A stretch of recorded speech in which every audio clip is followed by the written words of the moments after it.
Good afternoon, dear students. I welcome you all on this digital platform of learning process. As you know that the school has been kept closed due to this outbreak of corona disease, and whole of the education system has been kept closed by the order of government. So in this regard, I am Mr. Preetham here to provide you the SST for the class 7. You have recently passed the class 6 examination, and in class 6 in the history section you have studied the history of the ancient India.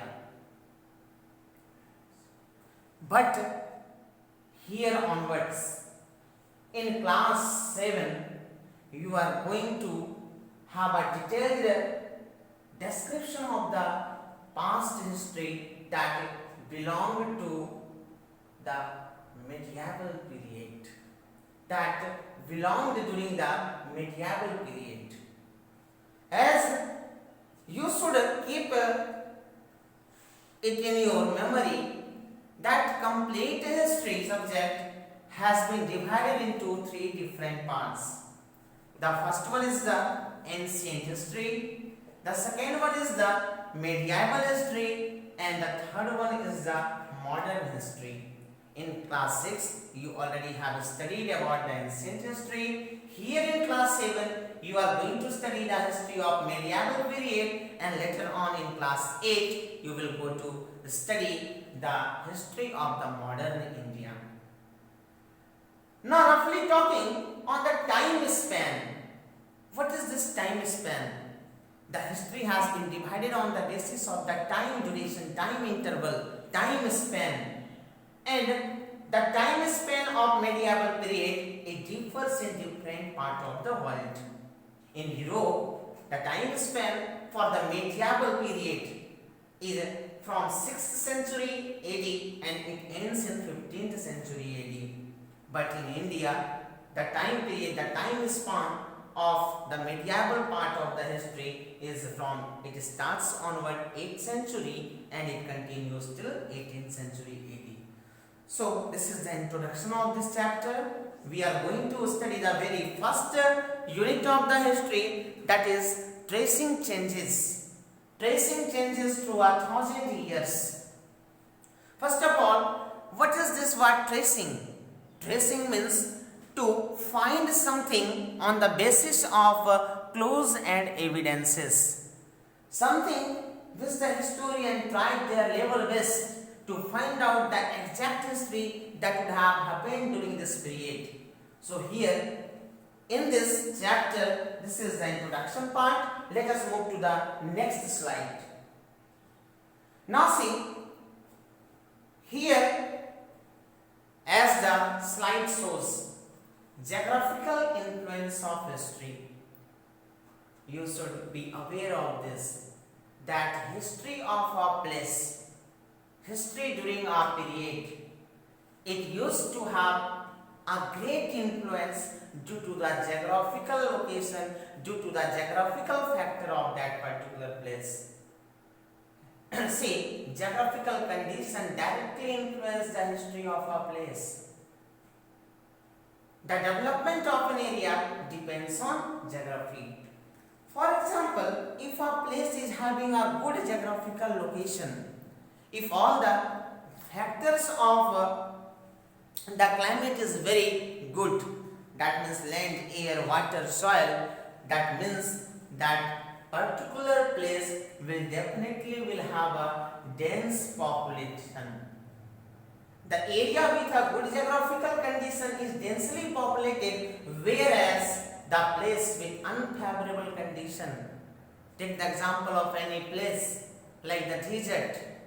In desert, what is the problem? The greatest problem is the availability of water, as well as the land and the soil is not so fertile. That means that place will not be certainly densely populated. So, the geography greatly influences the history of a place. The area where the geographical condition is good, that particular area will be densely populated, whereas the place with unfavorable condition like the climatic condition. What are the different climatic conditions like temperature, humidity, rainfall? If these are unfavorable, that means that particular place will be sparsely populated. And this word densely and sparsely are antonyms of each other. Now, let us move to the next point, that is the maps and medieval India. As you have already been introduced different types of map from the class 5 onwards. Physical maps, political map of the world, political map of India. So here we are going to discuss two important points. One is the cartography, second one is the cartographer. I hope that you may be certainly aware of these two terminology. One is the cartography and another one cartographer. So what is cartography? Cartography is the art, or you may call it the science of making map. What is cartographer?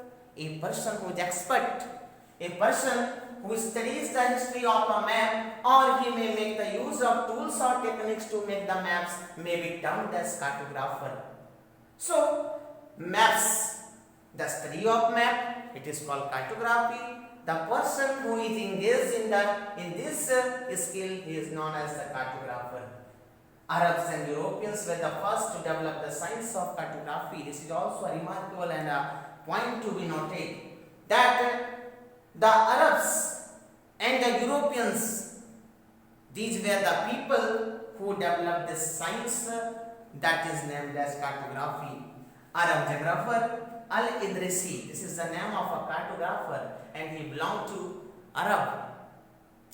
So, Arab geographer Al-Idrisi made the world map in 1154, the very first map that was tried by this person Al-Idrisi, and he made the map of the world in the 1154.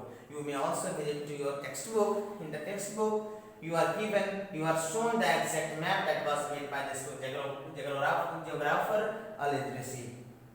So, till now we have discussed these 2 points. The very first slide that dealt about the introductory part of the chapter, and in this slide we have studied different things like how the geography influenced the history, and the next part was what is this term cartography and cartographer, followed by 2 more important information about the first world map that was being made by the geographer Al-Idrisi, and these things will provide you a good platform on which you can make your concept crystal clear in the next slide. So let us move to the next slide. Now, in this slide, you are being given the title Sources of History. I hope that all of you may be totally knowing the exact literal meaning of this word source. As you know that we have studied in our past classes that what are the different sources of foods which provides vitamins, proteins, minerals, nutrients. So here in the regards of subject history, the sources may be well defined as the clues and evidences. What is sources? These sources are the clues and evidences on the basis of which history is written, and this is the exact definition of the word source. The different sources of medieval history are as follow. Now, from here onwards, we shall be discussing what are the different sources one by one. So once again, I repeat this, that in this slide we are going to study about the source of history, the exact sources on which the historians they were able to write the history of the different parts, either it may be of the ancient history, either it may be of the medieval one, or it may be the modern one. As you have studied in class 6 about the ancient history, take one of the example. Take the example of Indus Valley Civilization. The very first chapter in the very first chapter you have been mentioned this word Indus Valley Civilization. So how did you know detailed information about the exact society, about the people, their living style, their custom, their tradition, their food styles, how you all come to know about these all things. These all things were being described, were being helped by the historians, and historians they have collected it on the basis of different sources. So let us discuss the different sources of medieval history, and the very first among this is the archaeological sources. Before I begin this, before I describe this source, I may tell you that the word archaeological, the root word for this is archaeology. What is archaeology? Archaeology is nothing, it is the study of past. It is the study of past by examining the remains of buildings and objects found beneath the earth. Take the example of Indus Valley Civilization. Indus Valley Civilization came to an end. Historians suggest that there were many regions due to which Indus Valley Civilization might have come to its end. It may be either due to the flood, earthquake, due to the epidemics, or it may be that the wild animals may have put a danger to their life. So from where these informations are gathered? These informations are gathered on the basis of the sources, and one of the finest one of the finest source of the medieval history is the building or monuments. Now, this word archaeology, it is the study. Archaeology is nothing, it is the study of past, and the study of past which is done by the help of remains of building. Now you see, when the Indus Valley Civilization might have come to end, many buildings, many objects that got underneath the surface of the earth, and later on the historian excavated this all, and by seeing, by examining, they concluded some important information on the basis of which they were able to write down, they were able to pen it down. Now the second sources is the building or monuments. You must know that building and monuments, these two are quite different things. Building, as you are coming to a school premises, and the school premises, it should have a building. But what about this monument? Monument, it means any building that has got some historical importance, that has got some historical value. Some of the finest example of the monuments that were during this medieval periods were like the forts, palaces, etc. The Qutub Minar, Buland Darwaza, Red Fort, Taj Mahal, these all monuments, these all important buildings, these all buildings of fame, these all buildings of historical value, they were made during the medieval period, and it also paves a great source of information for the medieval history. Now come to the next source, that is the paintings and coins. Painting, as you know, that we also get our house painted. The different things like the doors, like the windows, like the ventilators, these all are being painted by the painters. But in the sense of the source of the medieval history, painting can give a huge deal of information. Painting, it tells us about the custom, dresses, food habits, ornaments of a particular period. By painting, one can get a clear-cut information, one can get a clear-cut idea about the people, about the customs which the people they used to follow, about their dresses, what type of food items they were taking, and the ornaments which they were using, which they were wearing during their period. Now the next term is coins. Coins, it is one of the finest source of history. You should remember. Coins, this is the finest source of history. As you know that the study of coins is termed as numismatics. In class 6 also, in the history section, this word was there, and I hope that all of you are aware with this word numismatics. And this is one of the good question to be asked again and again. Define numismatic. What is numismatic? So you should remember that the study of coins is called numismatics. And what clear information one historian can derive from the coin?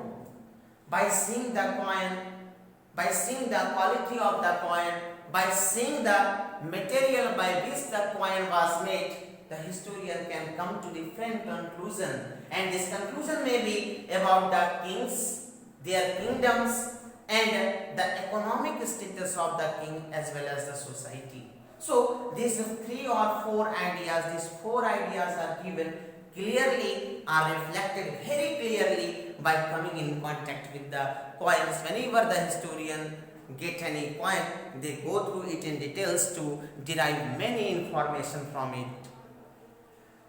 The next one is the inscription. Now let us see what is inscription. These are writings. Inscription is nothing. Inscription is the writing, but not the writing which you are doing on your piece of paper. This is very different from the inscription. The inscription of those period were relatively done on the hard surfaces, and these hard surfaces may be stones or the metals. Some of the inscription is also inscribed on the temples and mosques. The people of those period, they used to suggest their own ideas. The idea of the society was conveyed by doing some writing work, and these writing works were done on the caves, on the temple, on the walls of the temples, on the dome of the mosques, and on many places. So I hope that you all will be getting, the points will be clear to all. If you get any problem in my recapitulation class, you may put it one by one. So in this slide, we have discussed up to the inscription part, and mainly the archaeological sources, building or monuments, painting and coins, and inscription. These are some of the important sources of the medieval history. So you will also, I request you all to go through the textbook also, and seeing the video and going through the textbook will give you a great help. Now let us move to the next slide.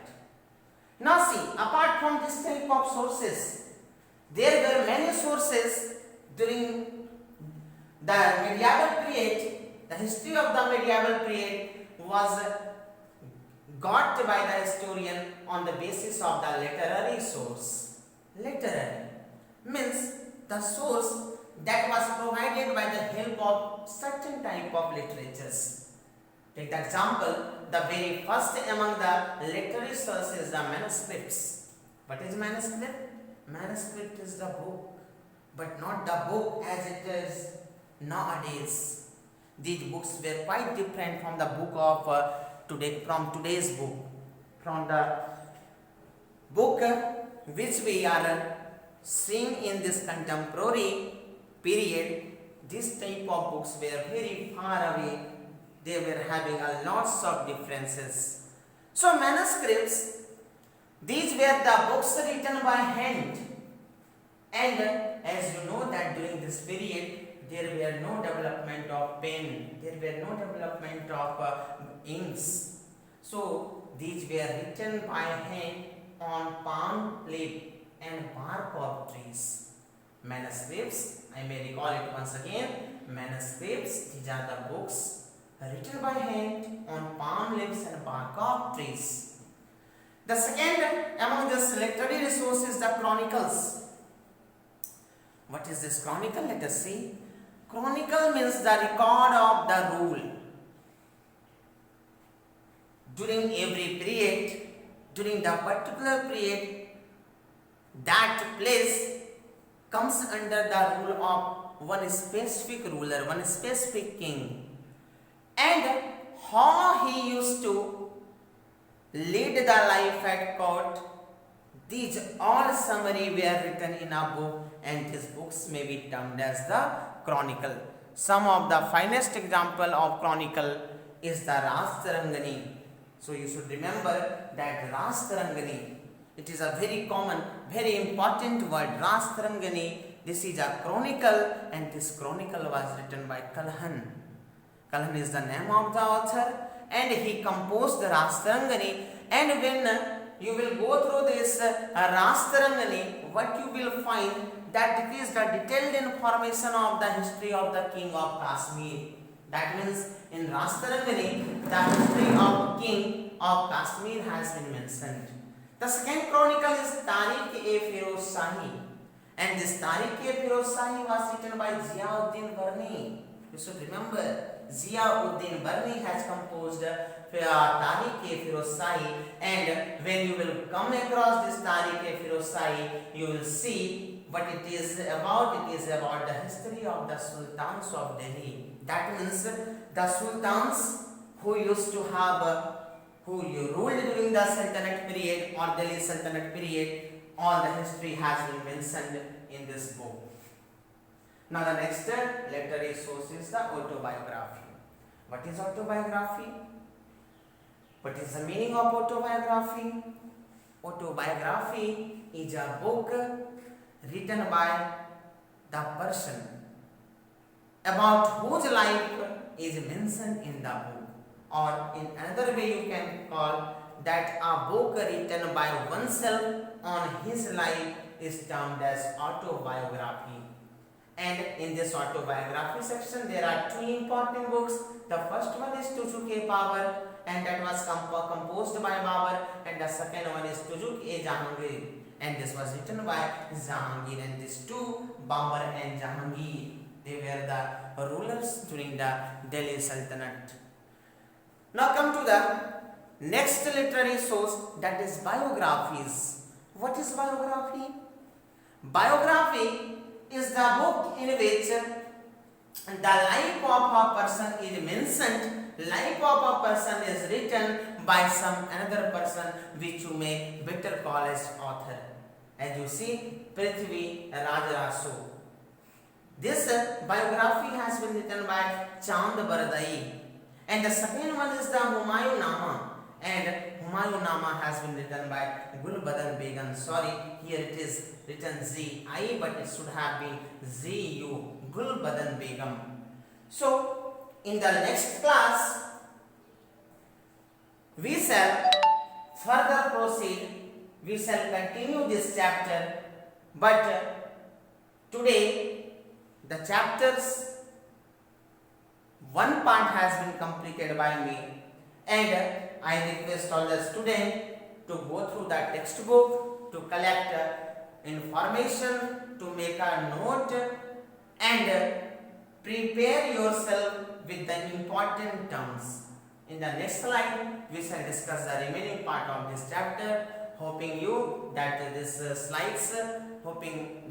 slides may have been a deal of great help for you. I thank you.